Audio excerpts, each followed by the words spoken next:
The Christmas tree shimmered elegantly in my mother-in-law Eleanor's grand estate, but her words were far sharper than the crystal ornaments hanging from its branches. "Look at my Nathan," she declared proudly to the assembled family. "Only 25 and already the owner of a 5-bedroom mansion in Beverly Hills." Meanwhile, some people, her gaze lingered pointedly on me, are still stuck renting a tiny apartment.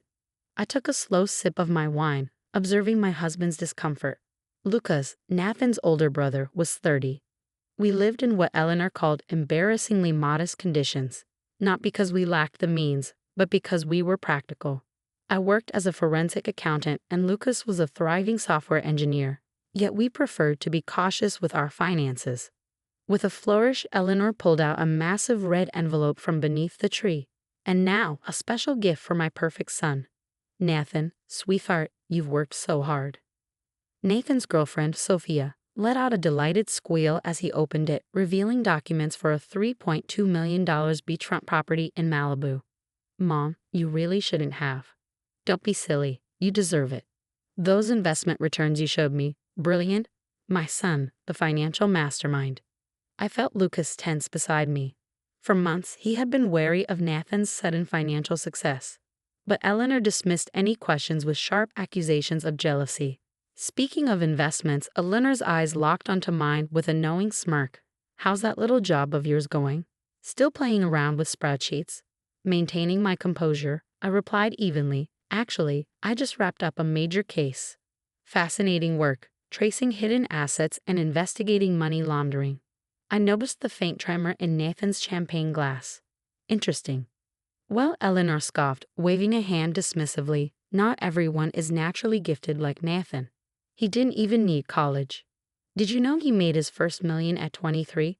Meanwhile, some people waste years in school."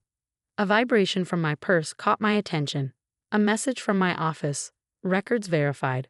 Proceeding tomorrow." Lucas started to speak, but I squeezed his hand. "Not yet." Eleanor continued, basking in the attention. "Nathan's investment fund is attracting high-profile clients. The minimum buy-in is $500,000. Very exclusive." She paused dramatically.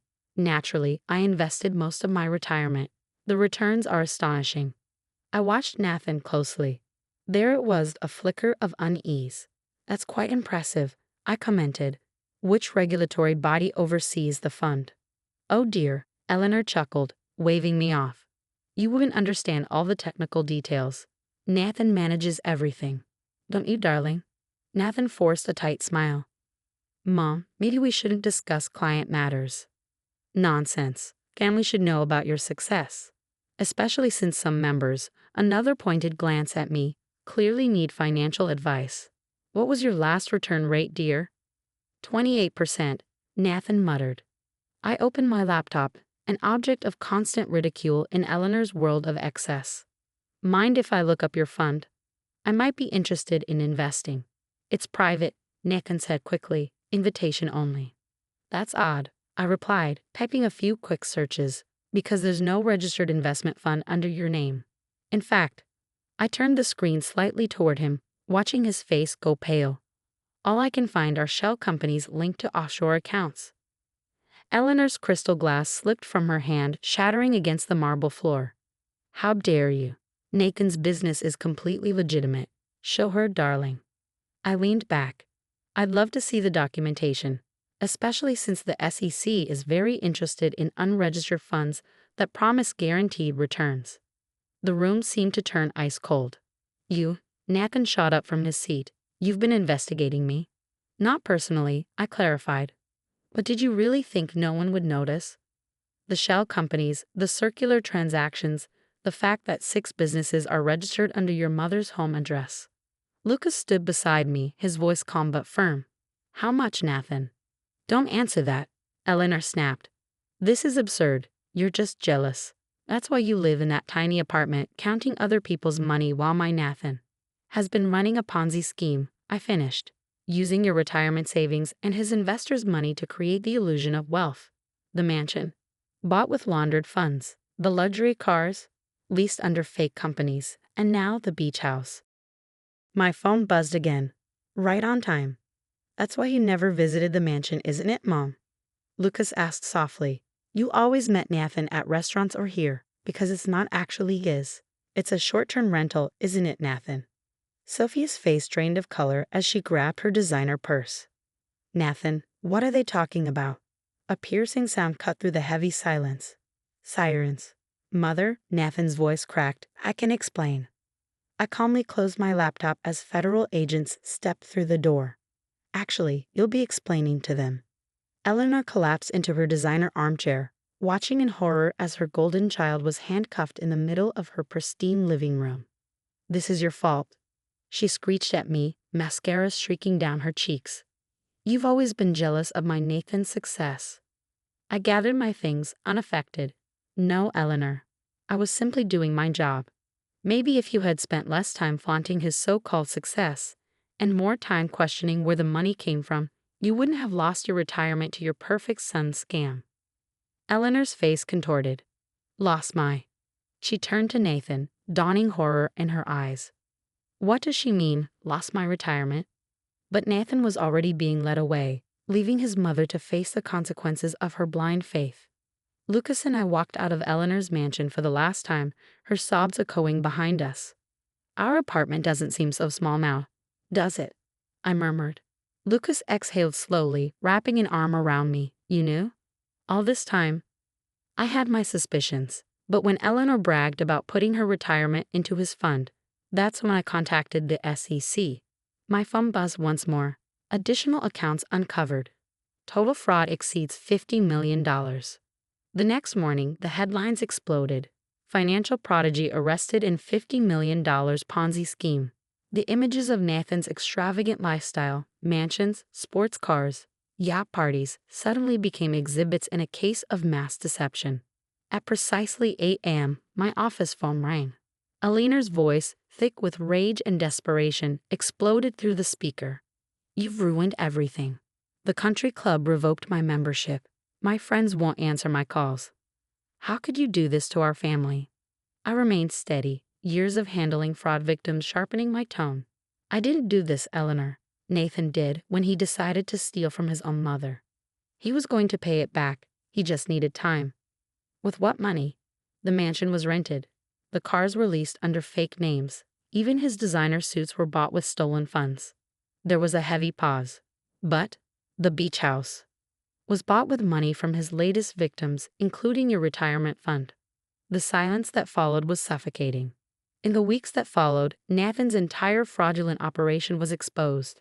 His first targets were Eleanor's wealthy friends, using her glowing endorsements to gain their trust. Each new investment helped pay off previous ones, perpetuating the illusion of prosperity. Eleanor, unknowingly, had fueled his scheme with her constant boasting about his success. James and I were having dinner in our tiny apartment when the next disaster hit. The doorbell rang. Standing there was Eleanor, her designer bags at her feet, makeup smudged. They're taking my house, she whispered, her voice breaking. All my accounts are frozen. I have nowhere else to go. James looked at me with pleading eyes. Despite everything, she was still his mother. The guest room is small, I finally said. Nothing like your mansion. Eleanor dragged her Louis Vuitton suitcase into our modest guest room, her face a mask of humiliation. I still don't understand, she muttered. Nathan said the returns were guaranteed. That should have been your first red flag, I said, setting up her room. No legitimate investment can guarantee returns. Do you want to hear what else I found? She slumped onto the twin bed, a far cry from her king-size designer mattress. Tell me.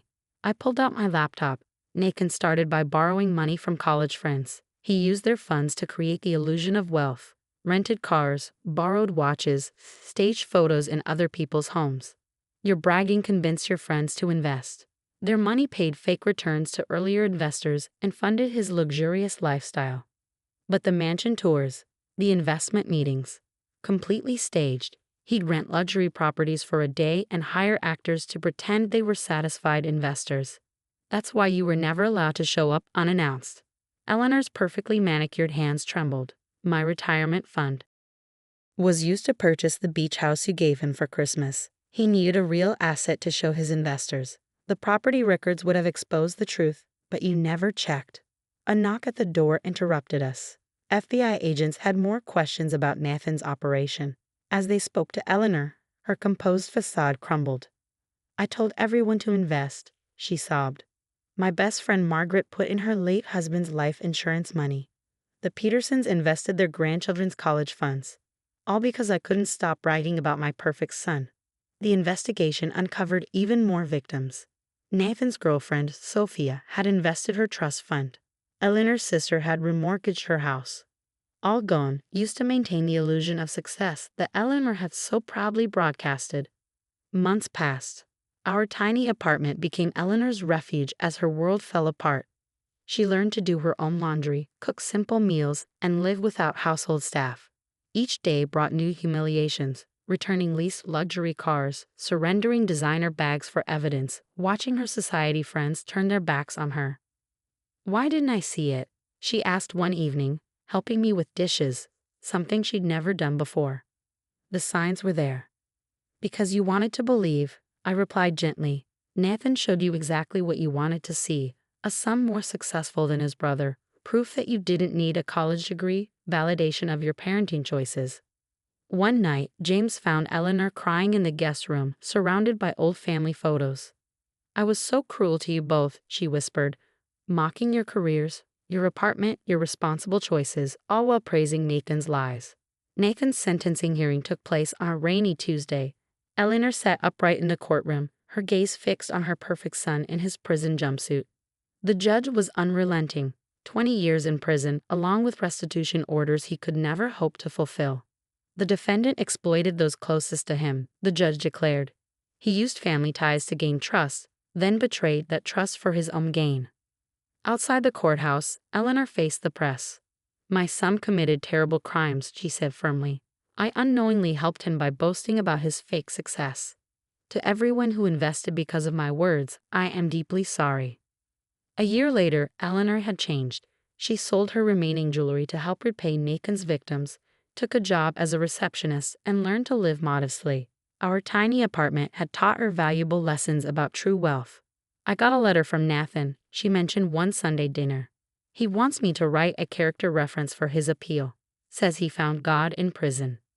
"What will you do?" James asked. Eleanor straightened her non-designer jacket. "Tell the truth. That my perfect son is exactly where he belongs." As I gathered my things for a new case, my phone buzzed again. Another potential fraud. Eleanor stopped me. "I never apologize," she said quietly, "for mocking your career, your choices. You saw what I refused to see." I smiled softly. Sometimes the smallest apartments hold the biggest truths. She nodded, finally understanding that true success isn't measured by wealth or status, but by the integrity of one's choices. Nathan's perfect facade had crumbled, taking his mother's illusions with it. But from those shattered pieces, Eleanor rebuilt something real: wisdom, humility, and a genuine connection with the family she once ignored. Sometimes, losing everything is the only way to discover what truly matters.